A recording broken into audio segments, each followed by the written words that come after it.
नमस्कार दोस्तों, आज हम लोग संभाव त्रिभुज से क्वेश्चन 2-3 लेके आए हैं। इसमें देखो संभाव त्रिभुज से अभी हमने एक एग्जाम देखा था बीपीएससी का, उसमें हमने 3 क्वेश्चन पूछे एक एक, समझ रहे हो ना। ठीक, अब देखो संभाव त्रिभुज हम पहले भी पढ़ा चुके हैं। संभाव मतलब होता है सारी भुजाएं बराबर, देखो ठीक है ना। इसकी हमने आपको एक ट्रिक बताई है, ये इसका मध्य बिंदु है, ठीक है। तो इसकी मध्य का हमेशा 2:1 के अनुपात में विभाजित होती है, और इसकी भुजा हमने आपको बताई थी 2√3 याद रखने हैं, ठीक है ना।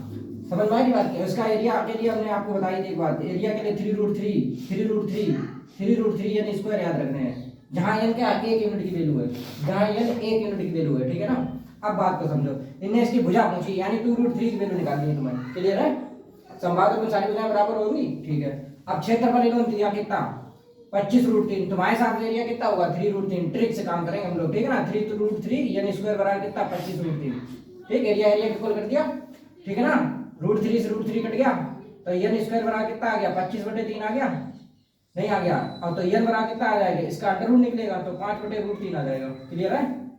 मतलब इधर से स्क्वायर हटा इधर अंडर रूट लग गया, और 25 का अंडर रूट 5 निकल आया, 3 का नहीं निकला, √3 आ गया, क्लियर हुई बात की नहीं, ठीक। ये तो कोई दिक्कत। अब ये n निकला, n क्या 1 यूनिट की वैल्यू है। अब हमसे पूछी क्या भुजा, भुजा 2√3 है, 2√3 यानी 2√3 गुना तक चाहिए, ठीक है। भुजा भुजा मतलब साइड, क्लियर हुई बात की नहीं। तो साइड कितनी निकल आएगी 2√3 की वैल्यू चाहिए, 2√3 1 यूनिट की वैल्यू इतनी है 5/√3, √3 से √3 कट गया 5 दूनी 10, तो साइड कितनी आ गई 10 आ गई। 10 कोई ऑप्शन है पहला ऑप्शन है, समझ गए कि नहीं। तो एक ही कॉन्सेप्ट से संभाव त्रिभुज तुम्हारा ये सारे सवाल लगेंगे, ठीक है ना। एक ही कॉन्सेप्ट, क्लियर हुई बात की नहीं। दूसरा देखो, यदि त्रिभुज एबीसी 16 सेंटीमीटर भुजा वाले संभाव त्रिभुज है, कैसा संभाव त्रिभुज है, देखो कैसा है ये संभाव त्रिभुज है, ठीक है। फिर वही बात 2:1 इसकी मध्य का बटेगी 2:1 के अनुपात में, भुजा होगी 2√3। अब इसकी भुजा दी है, भुजा मतलब साइड, साइड एंड भुजा एक ही बात है, 16 सेंटीमीटर वाले। इसकी ऊंचाई चाहिए यानी 2, अब देखो ये इसकी ऊंचाई है 2 और 1 3, 3 की वैल्यू चाहिए, ठीक है ना। कॉन्सेप्ट एक बार तुमने समझ लिया ना, कोई फार्मूला की जरूरत नहीं, समझ में आया कि नहीं, ठीक है। 2√3 देखो आपके हिसाब से भुजा 2√3 है, इनके हिसाब से भुजा कितनी है 16, तो 2√3 बराबर कितना हो गया 16, ठीक है। दो 16 समझ गए नहीं, 2/16 तो 1 की वैल्यू निकल आएगी यहाँ से 8/√3, 8/√3, √3 भी यहाँ चला जाएगा, ठीक है ना। कुछ नहीं, यहाँ एक की वैल्यू निकालनी है, 1 यूनिट की वैल्यू, क्लियर है। अब हमें क्या चाहिए ऊंचाई, ऊंचाई कितनी है 2 और 1 3, 3 यूनिट ऊंचाई है, तो ऊंचाई बराबर कितना हो जाएगा 2 और 1 3, 3 यूनिट की वैल्यू चाहिए। 1 यूनिट की वैल्यू 8/√3 है, 8/√3 है, क्लियर है। तो 3 यूनिट की वैल्यू कितनी होगी इसकी 3 गुनी, तो 8/√3, ठीक 8/√3। और रूट का ऊपर नीचे इंटू कर दो, नीचे से रूट हटाया जाता है, √3 3 हो गया, 3 से ये 3 घट गया, तो 8√3 आ गया, 8√3 कहीं है, सी ऑप्शन हो जाएगा, ये हमारा आंसर है, ठीक है। नहीं समझ में आई बात, 4√3 वाला, ठीक है। देखो सही है। क्वेश्चन नंबर 3 देखो, यदि संभाव त्रिभुज की ऊंचाई 2√3 है, फिर भाई क्या देखो एक चीज समझो तुम, एक चीज देखो संभाव त्रिभुज है जिसकी सारी भुजाएं बराबर, तो इसकी मध्य का 2:1 में बटेगी, ठीक है। अब इसकी ऊंचाई दी है, संभाव त्रिभुज का क्षेत्रफल चाहिए, क्षेत्रफल 3√3 यानी स्क्वायर, जहां n क्या 1 यूनिट, ठीक है ना। एरिया बराबर, ठीक है। एक ही कॉन्सेप्ट पे बात करेंगे, सारे सवाल लगेंगे भाई। अब ये देखने 2 और 1 3 हाइट है, देखो 2 और 1 3 3 हाइट हुई, तुम्हारे साथ 3 यूनिट हाइट है, और हाइट दी कितनी है 2√3, तो 3 बराबर 3 बराबर 2√3, क्लियर है। तो 1 की वैल्यू कितनी आ जाएगी 2√3/3 आ जाएगी, नहीं आ जाएगी, तो ये बताओ, ठीक है। हमें क्या चाहिए पता, हमें चाहिए एरिया, एरिया है 3√3, और जो 1 यूनिट की वैल्यू है इतनी, जहां n क्या है 1 यूनिट की वैल्यू है, तो इसका वर्ग करते हो, ठीक है ना। समझ में आई बात की नहीं। अब समझो देखो, तो ये 1 यूनिट की वैल्यू इतनी है, जो चीज यहाँ रख दो एरिया निकल आएगा, तो 3√3 यानी स्क्वायर n कितना है 2√3/3, तो इसका वर्ग करोगे, तो इसका वर्ग करोगे तो यहाँ हो जाएगा 4, और √3 का वर्ग करोगे 3 हो जाएगा, और इसका वर्ग करोगे तो 9 हो जाएगा, क्लियर है। 3 3 का 9, 9 से 9 कट जाएगा, ठीक है ना। तो 4√3 आ जाएगा, 4√3 हमारा आंसर हो जाएगा, 4√3 एरिया, क्लियर है, सी ऑप्शन हो जाएगा। नहीं समझ में आ रही बात, ठीक है। एक ही कॉन्सेप्ट लगेंगे सारे सवाल, ठीक है ना। अब दूसरा देखो, एक संभाव त्रिभुज का क्षेत्रफल 9√3, अब यहाँ क्षेत्रफल दे दिया, क्षेत्रफल क्या होता है 3√3 n स्क्वायर, 3√3 n स्क्वायर, ठीक है। 3√3 n स्क्वायर बराबर कितना 9√3, √3 से √3 काट दिया, 3 से ये काट गया 3 बार में, तो n स्क्वायर बराबर कितना आ गया 3 आ गया, तो n बराबर कितना आ गया √3 आ गया, तो 1 यूनिट की वैल्यू कितनी आ गई √3, क्लियर हुई बात की नहीं, ठीक है। हमसे पूछी क्या पर्दी, पर्दी माने होता है, देखो पर्दी मतलब अगर कोई कैंडिडेट यहाँ खड़ा है, इसी में समझ लो, ठीक है ना। यहाँ से यहाँ जाओ, यहाँ से यहाँ जाओ, यहाँ से यहाँ जाओ, ठीक है। चारों तरफ चक्कर लगा दो, जितनी भुजाएं होंगी सब जोड़ दे, वही पर्दी कहलाती है। तो इसकी भुजा भुजा हमने आपको बताई है 2√3, एक भुजा 2√3, तो दूसरी भी 2√3, तीसरी भी 2√3, क्लियर है। तो इसका 3 गुना कर दें तो 6√3 हो जाएगी कि नहीं हो जाएगी, ठीक है। परिधि हो गई 6√3, तो भाई हमसे परिधि पूछी है, क्या पूछी है, परिधि, ठीक है ना।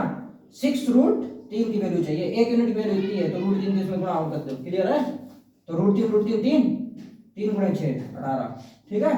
तो पी बराबर कितना हो जाएगा 18 सेंटीमीटर। क्लियर मेरी बात की नहीं। सबसे सिंपल और सबसे अच्छा और सबसे जल्दी लगाने वाला कॉन्सेप्ट, ठीक है भाई। क्वेश्चन नंबर 5 देखो, एक समबाहु त्रिभुज की भुजा 4 सेंटीमीटर का क्षेत्रफल चाहिए। ठीक, फिर भी बात देखो, ये समबाहु त्रिभुज बार बार बनाओ, मेरे साथ बनाओ, 1000 बार बनाओ, कभी भी ट्रिक गलत नहीं होगी। इसकी भुजा 2√3 होगी, इसका एरिया क्या होगा, बात को समझिए आप।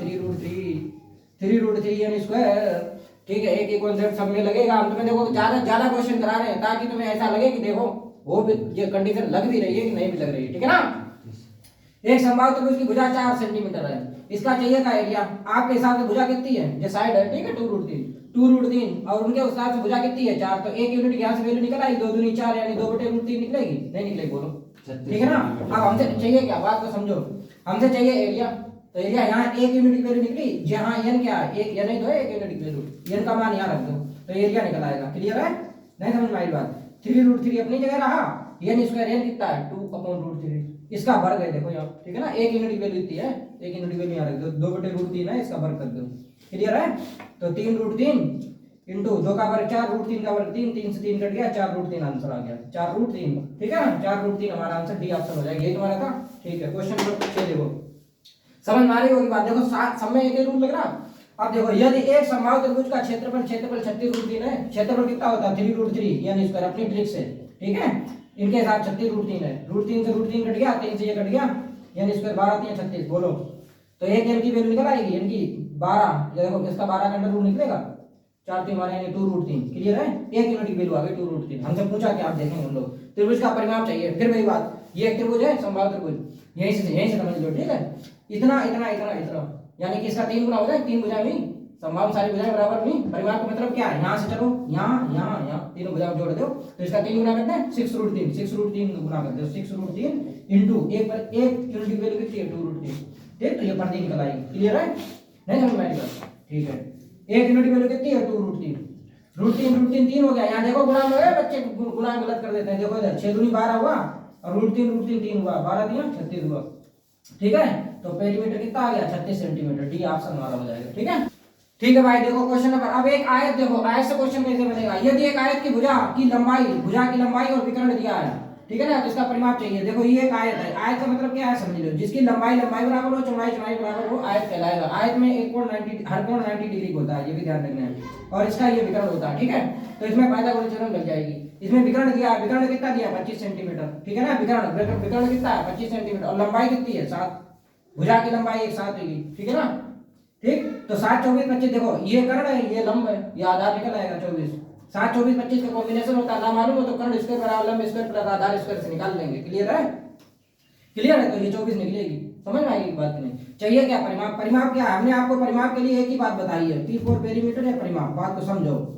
किसी भी आकृति का आपको परिमाप चाहिए हो, मान लीजिए आप एक कोने खड़े हो जाओ कहीं पर भी, चलो यहाँ से यहाँ चलो, यहाँ से यहाँ चलो, यहाँ से यहाँ चलो, यहाँ से यहाँ चलो, फार्मूला नहीं मालूम है, मान लिया हमने, तो यहाँ से यहाँ गए 24 ये चले, बात को समझो पहले, और 7 ये चले, ठीक है, 31 चली गए, फिर 24 ये चली गए, समझ गए, फिर 7 ये चली गए, तो इन्हें सब जोड़ दो, 24 24 48, क्योंकि 24 ये चले, देखो लिख के दिखा दूं मैं, 24 ये 7 ये 24 24 48 और 7 7 14 48 14 62 हो जाएगा। क्लियर है नहीं समझे, समझ गए, ऐसे जोड़ लो। अगर ऐसे ना मालूम है तो फार्मूला लगाओ, फार्मूला लगा लो, बात एक ही है, घबराने की बिल्कुल जरूरत नहीं है, ठीक है। ये कितना है 24, बी मतलब बेस मतलब हाइट, ठीक है, यहाँ पे बेस ये है, ठीक है 7। क्लियर, 2 गुणा 31 हो जाएगा, 31 दूनी 62 सेंटीमीटर पर दिया जाएगा। या तो ये फार्मूला लगा दो, फार्मूला ना मालूम हो तो इन्हें सब जोड़ दो, पी बराबर देखो 24 + 7 + 24 + 7, क्लियर है, इन्हें सब जोड़ दो तो 62 आएगी, चाहे से लगा दो, ठीक है। क्लियर है, ठीक है। क्वेश्चन देखो भाई, आयत से एक आयत का विकर्ण की लंबाई दी है 26, ये एक आयत है, फटाफट देखो, ये आयत है, इसकी विकर्ण कितनी है, ये 26 है, ठीक है ना। ये एक आयत है, आयत में लंबाई बराबर होती है, ये भुजा बराबर होती है, क्लियर है। ये 26 है, इसकी एक भुजा 10 है, एक भुजा 10 है, ये 26 है, ये 10 है, ठीक। मान लो तो मैं ये भुजा नहीं मालूम, या तो एक तरीका ये पाइथागोरस थ्योरम लगाओ, या एक ट्रिक हमने आपको बताई है, 5 12 13 के कॉम्बिनेशन होता है, पाइथागोरस ट्रिक, ठीक है ना। अब देखो ये 26 है, तो ये इसका दुगुना है, देखो इसमें 2 का गुना तो 26 हुआ, और ये कितना है 10 है, ये देखो इसका 2 गुना है 10, तो इसका 2 गुना करते दूसरी भुजा निकल आएगी 24, ठीक, तो 10 24 26 का कॉम्बिनेशन बन जाएगा। क्लियर है कि नहीं बनेगा। हमने चाहिए क्या, आयत का क्षेत्रफल आयत का क्या होता है, L into B, L into B. L कितना है, अब देखो ये हमने निकाल लिया, एल कितना है 24, तो 24 गुणे 10, ठीक, दुनिया का सबसे सरल सवाल 240 सेंटीमीटर नहीं। ठीक है भाई, देखो एक क्वेश्चन एक आयत का परिमाप और चौड़ाई दी है। अब यहाँ क्या दिया परिमाप, बात को समझो, परिमाप 2l प्लस बी दिया है। क्लियर है, परिमाप दिया है और चौड़ाई दी है। ठीक है, देखो समझो फटाफट देखो, ये आयत है, इसकी चौड़ाई ये 10 दी है और परिमाप होता है 2l प्लस बी। क्लियर है, तो ये कितना दिया है 68, परिमाप दिया है, परिमाप 68 है। क्रम साकरण में पहले जो होगा वो पहले, वो जो बाद में होगा वो बाद में। क्लियर है, पहले परिमाप है फिर चौड़ाई है। क्लियर है, तो ये 68 है, इससे ये कट जाएगा 34 बार में। क्लियर है, तो l प्लस बी कितना आ गया, 34 आ गया। ठीक है ना, अब बात को समझना, अब एक बात को समझो, ये l प्लस बी है, ये 34 है, जिसमें से ये बी है, बी मतलब बेस, ठीक है, ये 10 है, तो ये भुजा निकल आएगी, क्योंकि समझो l प्लस बी 34 है, तो ये नहीं निकल आएगा, 10 10 घटाए देना, नहीं समझे, समझ आए कि नहीं, तो ये बराबर 24 निकल रही है, 10 10 घटाए दो 24 10 34, ठीक है, नहीं समझे, तो ये भुजा हमने निकाल ली 24। अब जो पूछा जाए आंसर मार दो, विकर्ण की लंबाई पूछी है। अब बात को समझो भाई साहब, ये पूछा है, कॉन्सेप्ट समझिए आप। ठीक है, ये 10 है, ये 24 है, 10 24 25 या 26, कैसे अगर नहीं तो मालूम समझो, 24 हुई है मतलब 26 हुई है, 25 हुई 26 हुई है, 24 24 से 5 76 हो जाएगा। ठीक है, और 10 10 100, तो यहाँ पे 26 आई है। ना समझ में आए तो ऐसे समझ लो, ये 10 है, ये 24 है। बात को समझियो, 5 5 12 13 कॉम्बिनेशन होता है, अभी बताया था, इसका ये दुगना, इसका ये दुगना, इसका ये दुगना। ठीक ठीक समझो आप, टाइम से बचेंगे। ठीक, तो 26 हो जाएगा, 26 हमारा आंसर हो जाएगा। क्लियर।